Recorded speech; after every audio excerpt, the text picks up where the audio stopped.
All right, we are back in the TRU-U studio for the 86th time today. We have our guest John Classick on with us.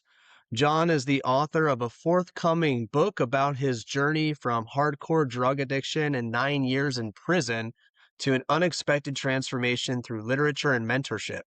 While incarcerated, a former high school teacher challenged him to read and study the great books of the Western world, ideas that would fundamentally change how he understood himself, responsibility, and freedom. Today, John speaks candidly about addiction, prison, redemption, and how the greatest ideas in history can still change a life when taken seriously. Also, I'll throw in there that John left out that he is a great musician. He's toured with the U2 tribute bands, I believe, worldwide. He's very talented in many ways, great businessman, and we get to do men's work together. So that's my own spin that I will throw on there, Mr. Classic. But welcome to the Like podcast. jazz. It's not just cover music. Yeah, not just yet. He does his own original. I know he doesn't want me just to say covers. He does his own stuff, and he's very talented in his own right. So, thank you for jumping on, Mr. Thank you for having Classic. me. Thank you for having me. So, you've lived quite the life, you know, growing up and being, challenged with addiction. And I know a little bit more about your past, even prior, like some of the family things that you've dealt with and, your youth and then coming up and then being incarcerated. And it seems like when I'm experiencing you, and we talk about, deep we have deep conversations or conversations where we're trying to, create value. A lot of that comes from your time in prison, which I think is fascinating. You continue to go back to that. So if you can just give a overview of, your life, like your experience through prison and what value that's created in your life. Sure. It, you know, my father was an alcoholic. I grew up middle class, so I had a lot of advantages, but there were a couple big things that were um, pretty impactful. Um, my father was an alcoholic. He died of alcoholism. So um, from the time I was 5 on, my mom had to raise me and my sister, and that was stressful for her. And that stress had an impact on me. Alcoholism is likely hereditary, so, I started drinking and using drugs when I was about 12 years old and stopped for short periods of time, but basically by the time I was 23, I was hooked on crystal meth, and I was homeless, and, um, and I had never really fully taken care of myself completely like an adult in terms of paying all my bills. I did some, but I always kind of had help and some cushion. So um, I was largely dependent in practical ways and emotionally dependent in many ways on people, wanting love and approval, et cetera, et cetera. So when I went to prison, um, I had to take care of myself in a challenging environment um, where you cannot be careless. I was careless when until my 20s. But in prison, if you put your hand on the wrong bunk bed, you can get, you can get beaten up. So all of these skills of just having to be an adult, having to be careful, having to pay attention, having to take care of myself were really fostered in prison. It's almost like prison was a surrogate father in a sense. Hmm. I don't mean to say that prison is a healthy surrogate father, but it provided some of the hard lessons that I needed to learn. And and I'll add to that I had help in there. Most people don't. Most people don't have any help. So I had some advantages that most people don't have that allowed me to use that experience in a way that made me better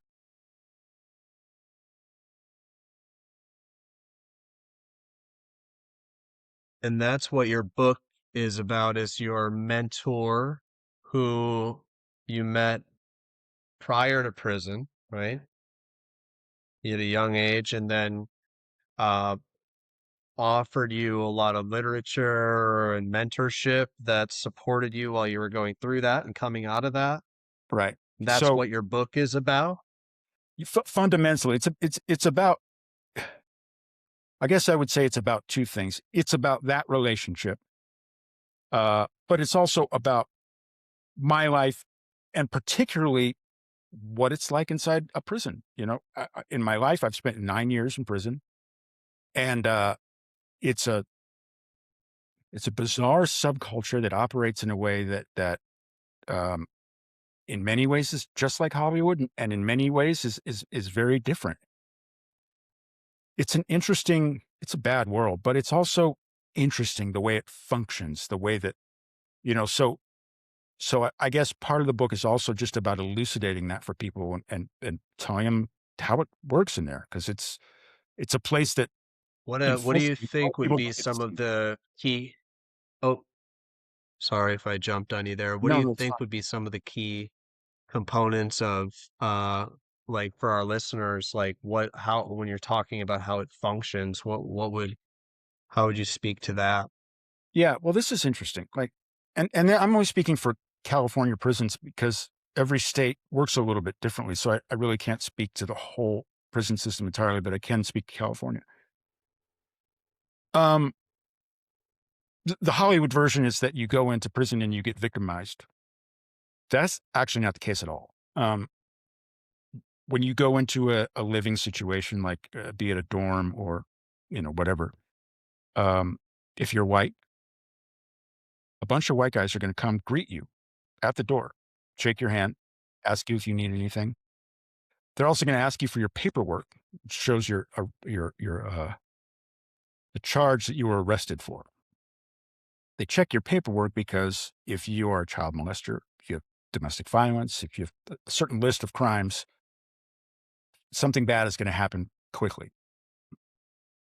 But if you pass that, I mean, even just that in itself is a whole story, because just because I was arrested for this time, people come back to jail and prison over and over and over. So they may have a long and people may be required to produce every piece of documentation that they have about everything that they were arrested for before they can be cleared. And that can sometimes be I mean, you have people calling family members to talk to lawyers. I mean, they really investigate people to make sure that they are okay, that they're not no good. So so that's a little side point. But if you are a particular race, if you're in prison, everything is divided by race.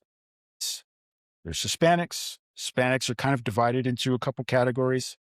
There are what they call blacks.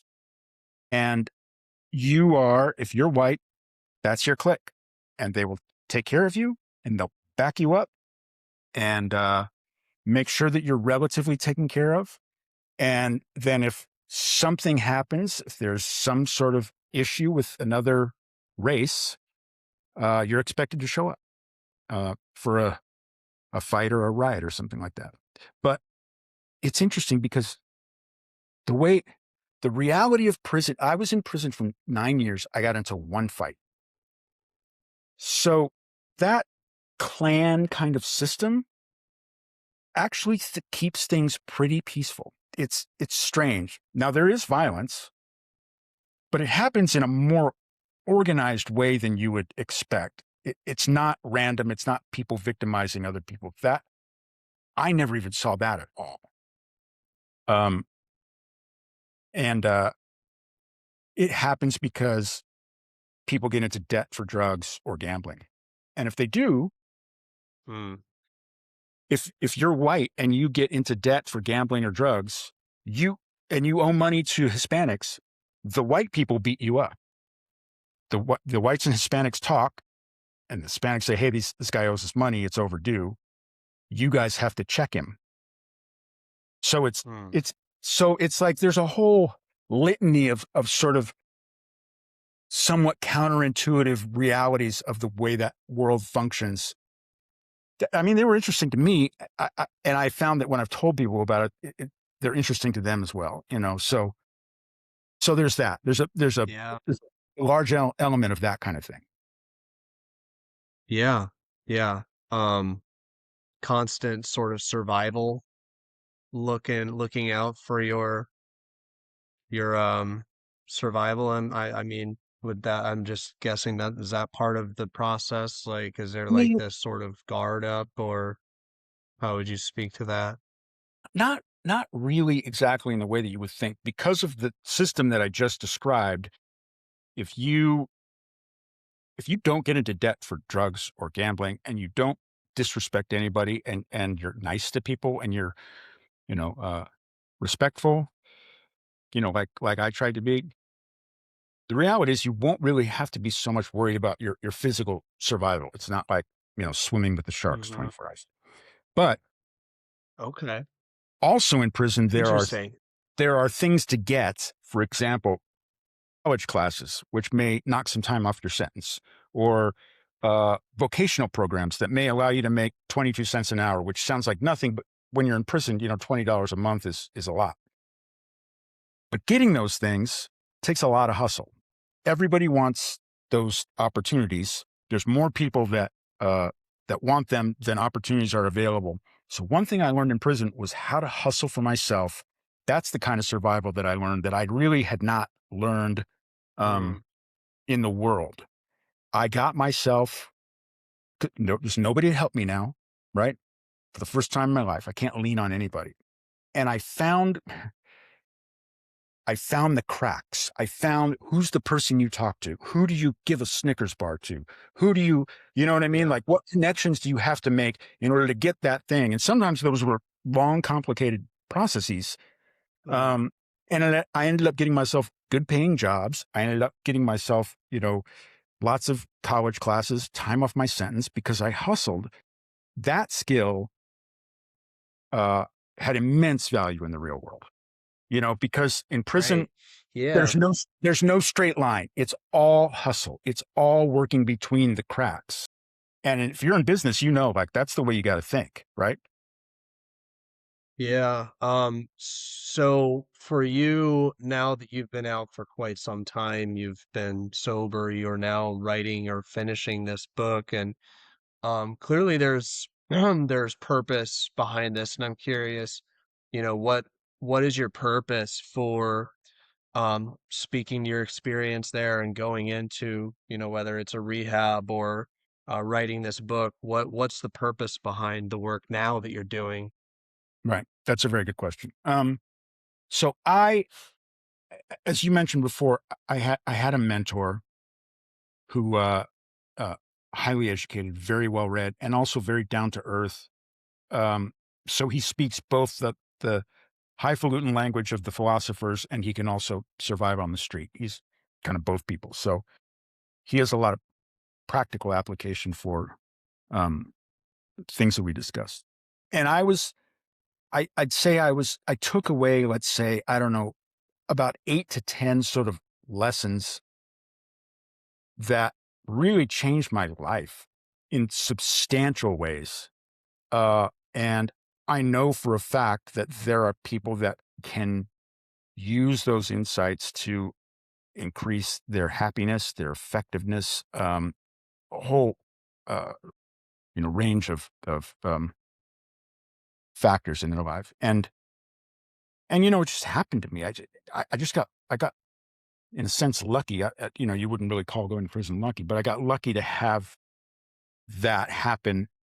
I got ha- I got lucky to be in a serious crisis and learn skills that allowed me to get through it and then thrive in life. And I want to share some of those things. So one of those things is what I just discussed, the ability to take care of oneself, just that Mm, fundamental adult. And I was talking to my mentor at one point, and I was talking to him about all these ideals that I wanted to achieve for myself, right? All these you know uh, ethereal goals, right? Sort of what I now realize is sort of the product of a bit of an immature mind, sort of a grandiose childish mind. And he said, take all those ideals and throw them away. I was like, what? He said, throw them away. I was dumbfounded by it. I was like, what's wrong with these ideals? There's nothing wrong with them. But he wanted me to focus, and this all comes out of Aristotle, and I'll talk more in detail about this, but he knew that it was important for me to focus on the basic, to get a job, to show up every day, to be on time, to do what I said I was going to do, what I said I was going to do, to keep my commitments, et cetera, et cetera, et cetera. Those are not the things I had equated with happiness, self-esteem, and self-worth. I was thinking on a much, sort of more cosmic scale. And so that basic creating good, simple character habits that I repeat over and over and over, shockingly, created more stability, happiness, and self-worth in my life than any other thing that I've experienced. So that's one. And the thing is, I think that especially in America, I think it's difficult to argue that we have not developed some grandiosity and narcissism where we are very focused on the big thing that we're going to do with our lives that's somehow going to validate us. And we're also narcissistic. It's a narcissistic culture. We care a lot about how we appear to other people. And I think that makes people unhappy. I know it makes people unhappy. So you're saying it's connecting people to what really matters most, like the basic, like the fundamentals in life is where we get happiness, and if we connect to the habits, you're saying, is that what? Yeah. When I went into prison, in my mind, I thought that a worthwhile life was one in which I was a senator or had written a great piece of music or had done some amazing, noteworthy thing. And when I came out of prison, I thought, what I need for my life to be worthwhile is to show up every day to a job, pay my bills, be there for people. That's it. There doesn't need to be any grand slam. And Certainly, there doesn't that's need to not be. nearly Yeah. as now those grand slams may come. There's nothing wrong with that, but I discovered that this basic stuff was first. Well, there you go. There you have it. That's what comes up for me is like uh, for us to develop and to truly become the version of ourselves as what you're titling grandiose, which actually at some point, if we grow into being that person, isn't so grandiose because we've developed and we aren't skipping steps. We can't jump up and grab the seventh step on the ladder when we can execute, grow. And it sounds like at that season of your life, it was a shock into just these basics. What you're saying is like these what did you say, like the hustle and the, like, you took the college classes, you mind your p's and q's, you showed up every day consistently, like that did something to you in your psyche. And um in that position, like that initial, you know um phase of your life, like I'm sure that had so much laying the groundwork for you to be able to, become the next version of you, and then the next step. Right. And So there were kind of two things that were happening simultaneously. And this is why I was so lucky that I had mentorship, because the second of these things would not have happened if I didn't have that person. One is I'm in Groundhog's Day, right? Every day in prison is the same. Okay. It's mind-numbingly the same. And you get through that day by having a program that you do. Okay. At 8, I eat breakfast. From 8:45, I read. From this time to this time, I do my push-ups, and then and the only way you can survive, and everybody calls it your program. They say you got to get a little program, to make the day pass. And so I became very regimented. I did the same things every day. Um, and those things became habit. It went from, "Oh, I don't want to work out," to like, okay, this is the time I work out, to, God, I can't wait to work out because it's going to pass another hour, to, God, I love working out. I feel terrible if I don't work out. So like what was difficult at one time became easy and pleasurable through habituation. But, um, and this will take me a second to explain, but just bear with me. While I'm doing that, I'm reading these books, right? One of them is Aristotle's Ethics.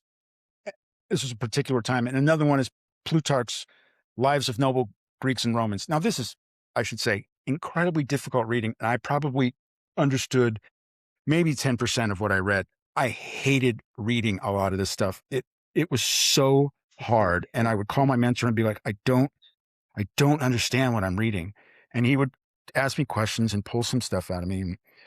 Um, so Plutarch, Mm, I read the chapter on Alexander the Great. Alexander the Great was exactly that. He did these great things. He was a hero. He overcame obstacles. He conquered the known world at the time. As a human being, he was kind of a piece of shit, right? He wasn't a great guy personally. He wasn't somebody that you would want to be intimate with. Probably wasn't trustworthy.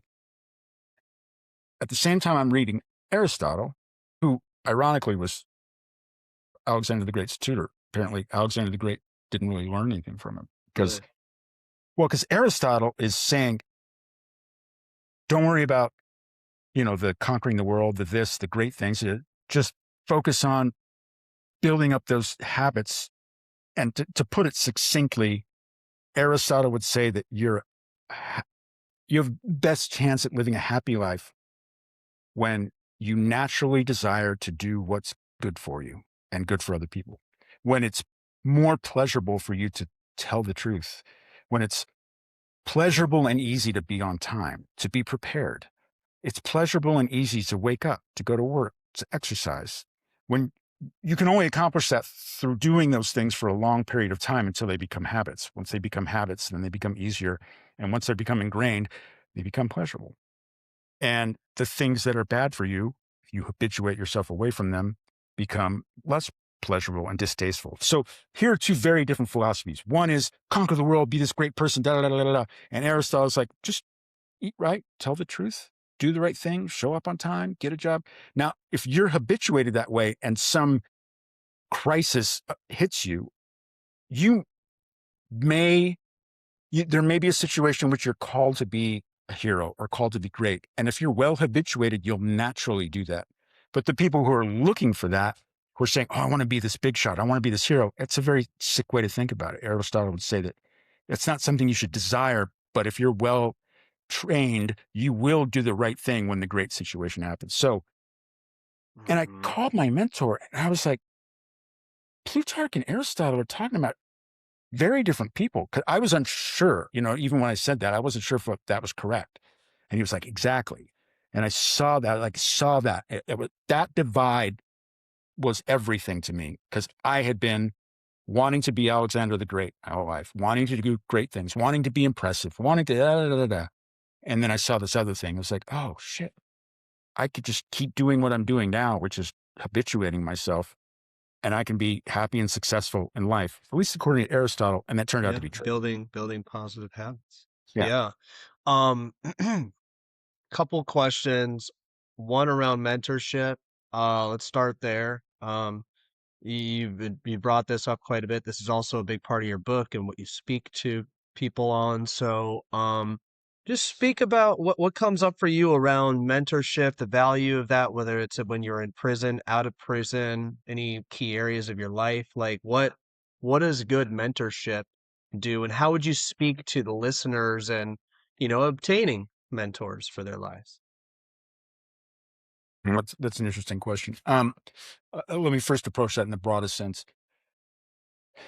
I, you're in prison with people who lie, cheat, steal, and have done awful things. And more time I spent there, the more sympathetic I felt for them because these are guys who have had no meaningful, not everybody, but in largely no meaningful stimulation in their life. Uh, very little mentorship. Uh, Nobody spent time with them to teach them, to expose them, to habituate them.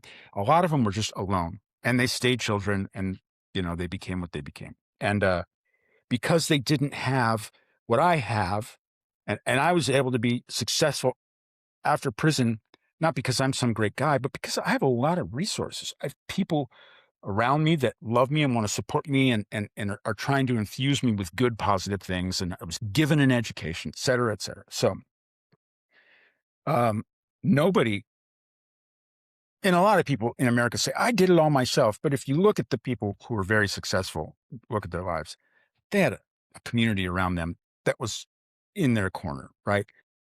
Mentorship is part of that. So, I had a high school teacher. I was in this dropout school, this continuation school, and he used continuation school students. For those of you who don't know, continuation, yeah, it's a dropout school, like I just said.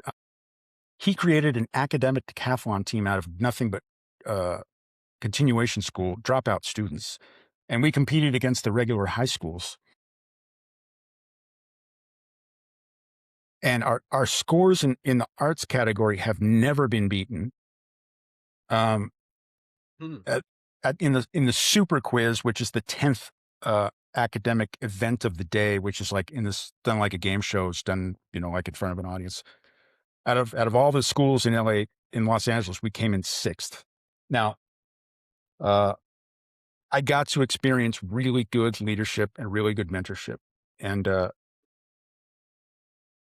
talked to him years later. I was like, how do you? Because I started a business and I was trying to figure out how to motivate my employees. I said, how do you motivate employees? Like, how were you able to push us so hard? Because he pushed us hard. And he said, you have to care about people.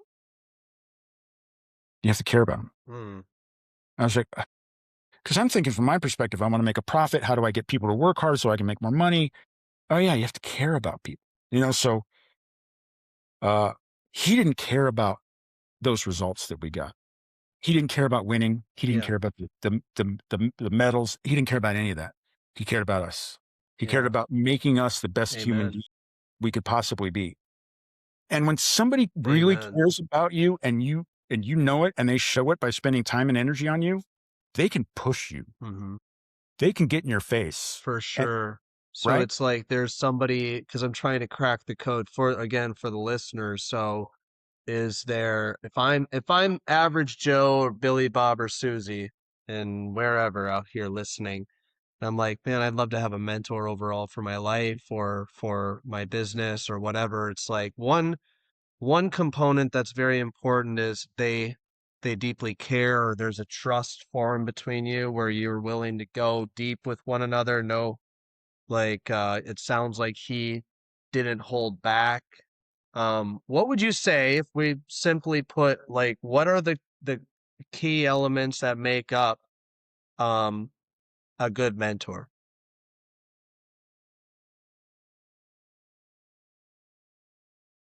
First one, like I said, is they have to care about you.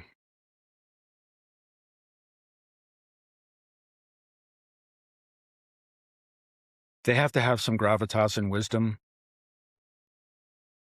Um, Now that doesn't mean that they're necessarily educated or you know well spoken or whatever. It could be an Iowa farmer who never went past 3rd grade. It's like, We love our Iowa farmers. no. I mean, Yeah. you ask Great that guy, mentors, like, those Iowa you ask that farmers, guy, man. is that right or wrong? And he'll No, say, I know.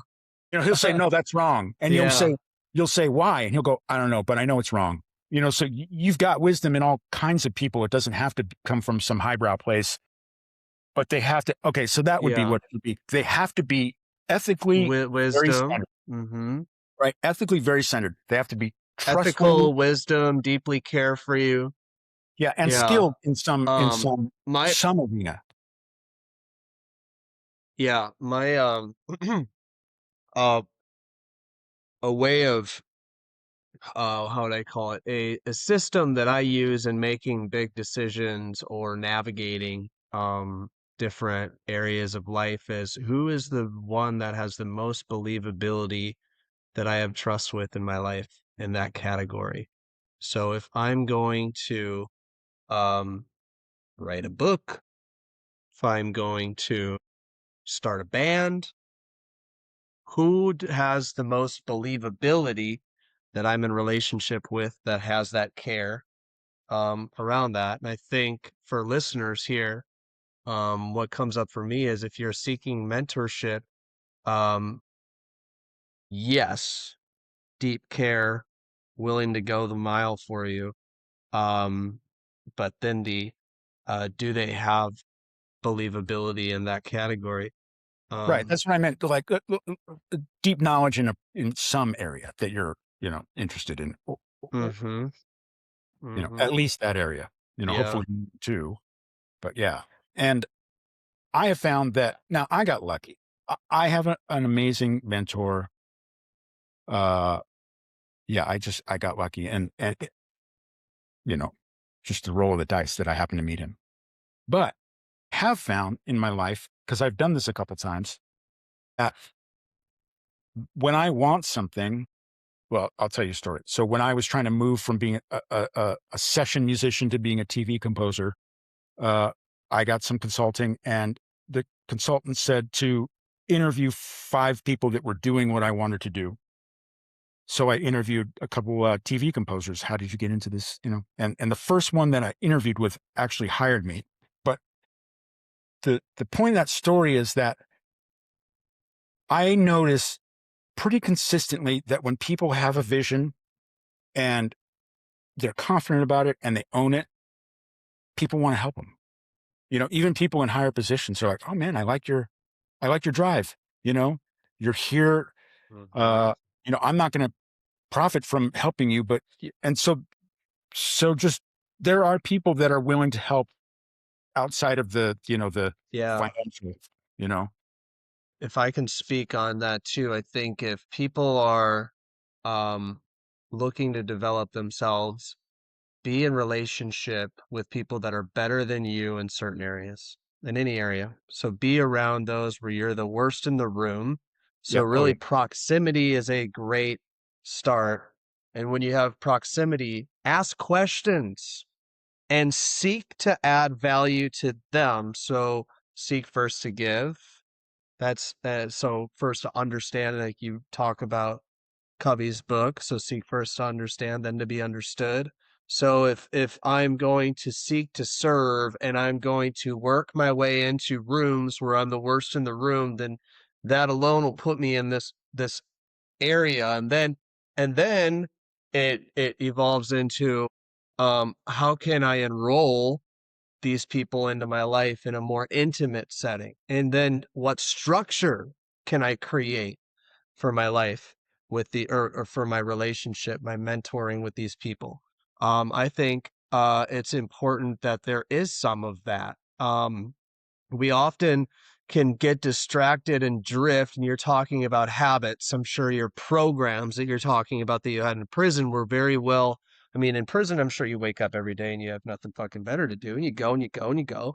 But in exactly. our chaotic world that we live in, we having structure provides there to be um some lane for us to stay in, or else we can drift. So that's my other personal take on it is like, let's set up once a week calls. Let's go out for dinner once a month. Let's have a immersion, like an immersion day where we really dive into this stuff. So Absolutely. yeah, um, yeah, all of those structures that I have also built in my life are uh, invaluable. And like I know that you have things that you're committed to do that involve talking with other people, talking with people who know more than you. That like you can only drift so far because you've built that track for your car to ride in. So and that's exactly the kind of thing that it's very Aristotelian. Same thing. It's like build these structures that become woven into the fabric of your life that keep you on the right course. And then yeah. the biggest successes Um, arise naturally out of that. what were the top three gifts that you took away from your mentorship through prison?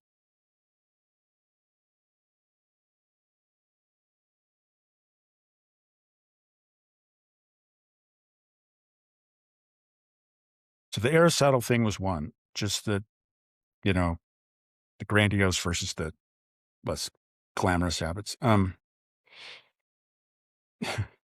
There was a phone call that we had. I was reading St. Augustine's, the Confessions of St. Augustine. And in that, he tells this story of how when he was younger, he and his friends saw a pear tree in somebody's yard, and they hopped over the fence and they stole a bunch of pears and they threw them on the ground. And he was sort of like, why did I do that? And I called up my mentor and I said, like, what was that whole pear anecdote about?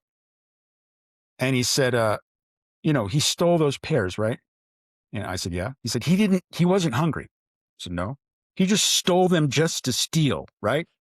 I said, yeah. And he said, that's why we're all so fucked up. And at that moment, this person who I thought was very much not up said, that's why, he didn't say that's why that's why most people. He said, that's why we are all so up. And it's a little dramatic to say it that way because we're also very much not. But to acknowledge that as human beings, we do things Messy. that are less than Yeah. savory. And we don't like to admit that. We lie, we manipulate, we do things because it looks good. I mean, there's a whole litany of things that we all do throughout the day. They're a little fucked up, right?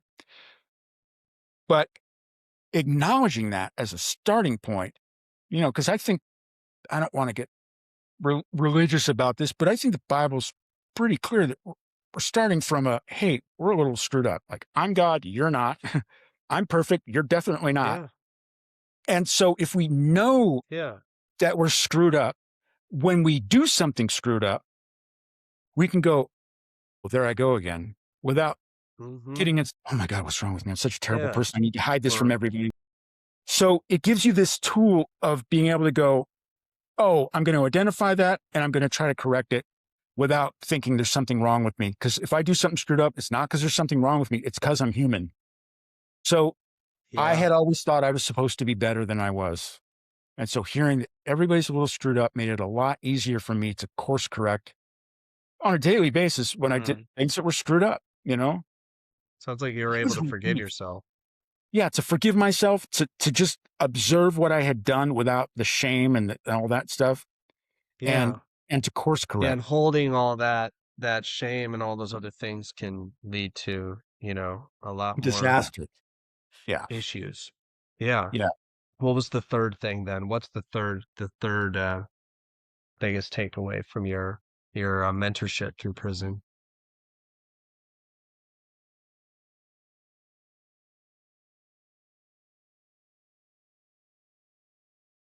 Um,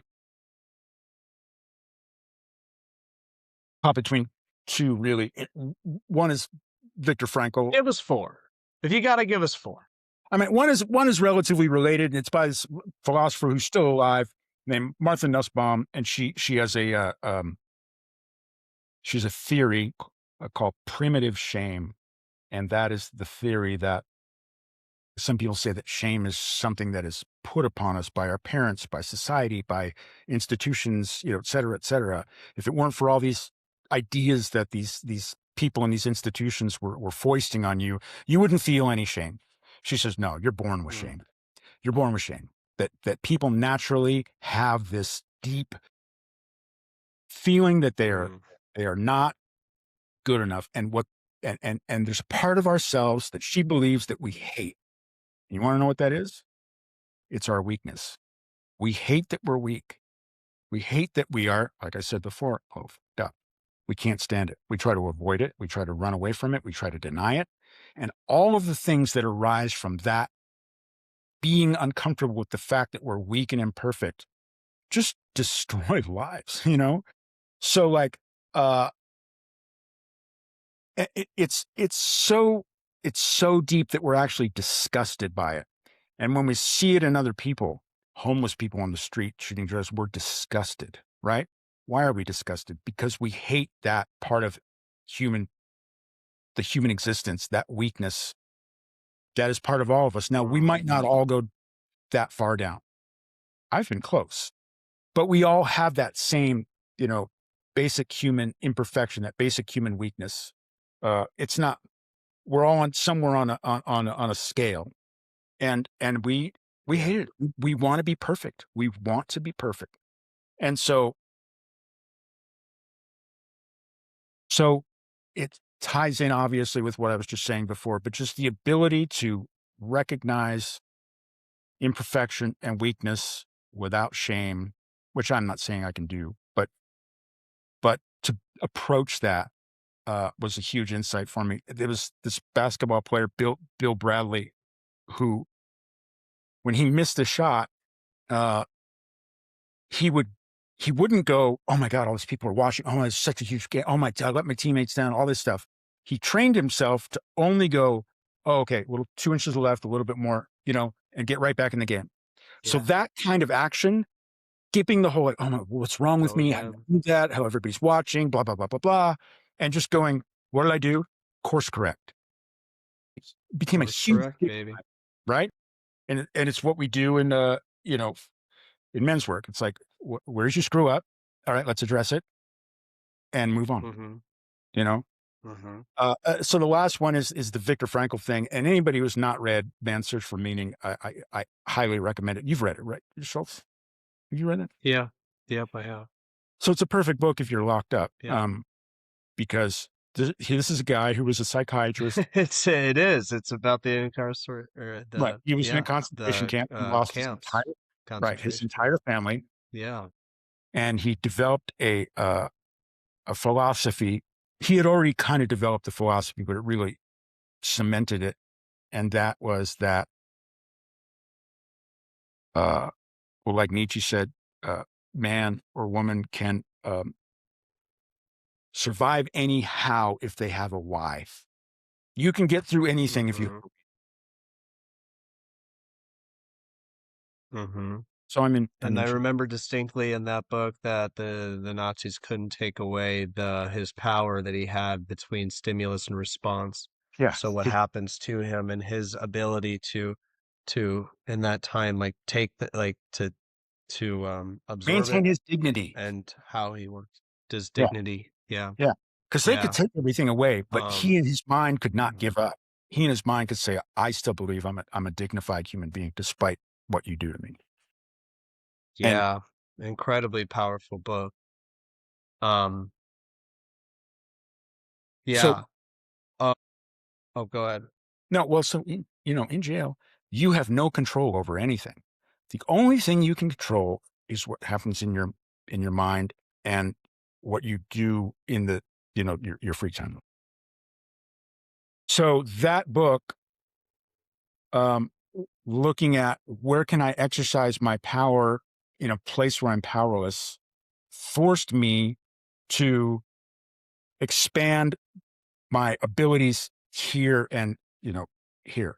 Um, And I was able to slightly improve the quality of my life by the actions and the thinking that I did when I couldn't control anything else. And uh and my purpose was, this sucks, it's hard, but I'm going to be better because of this experience. I'm going to be stronger, I'm going to be more disciplined, I'm going to be more courageous. And you And that have. gave me And you've a been purpose. sober, you've been out of prison for a long time, you're impacting many people. I get to see it firsthand. Yeah. So this is not You're a writing a book, purposeless thing. you're going to This be is speaking. right.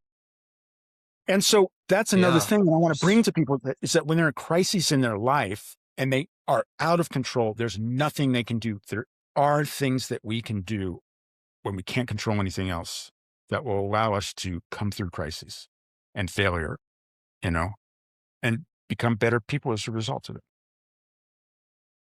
Amen. We're about to land the plane. This has Already? been lovely, It Mr. has. Classic. Um, what I'm hearing you, if I'm summer, I mean, leaders are readers. You actually have a gift of obtaining a lot that you read. Sometimes I need to sit and reflect to get some of the gifts to come back up to my conscious from books I've read over time. But clearly that's a big part of I'm hearing what your mentor did for you and what you did ultimately for yourself in prison and outside of it is you're a big reader. So constantly sharpening the saw, which is another habit that we talk about, like continue to sharpen the saw and grow and apply yourself to whether it's, let's get a mentor, let's read, like building those habits. Those are some of those things that you're talking about. Um, this has been wonderful. I do want to ask, I ask everybody before we leave, is there a general message that you would like to leave the TRU-U listeners with today?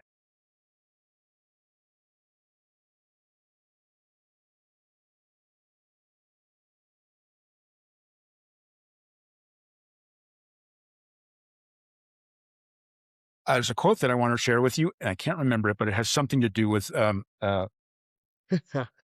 be aware of the small things that you do, because the small things that you do every day become the person that you become and become your life.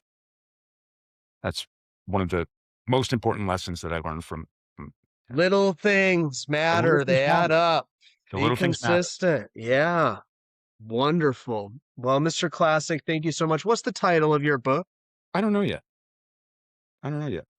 It's been written, folks. We're about to release it. Maybe if anyone's got suggestions, maybe we can help you with that. But that will be coming out soon. We'll update people when that is out. Looking forward to hearing more about you and your book and your speaking and everything that you're developing, and very proud to be in relationship with you and of who you are as a man, and where you've come from. And any listeners out there going through it, just know that, hey, you can get through 9 years of prison and come out just such a strong man that's built this consistency, these habits, and just there's never um we determine the value we create in our lives no matter the setting. Just continue to plug in, stay consistent, find that value in any season of life, always have hope. I love it. You've been through a lot. You've been through a lot. So I'm really honored to be a friend of yours and see the development that you've had. And I hope I'm sure you'll get to impact a lot of people. So I hope so. thank you. Yeah. Thank Well, you you. are. You already are, and you will continue to do that. Thank you so much for jumping on the podcast, Mr. Thank you. Classic. Thank you. That was All great. right. Appreciate it.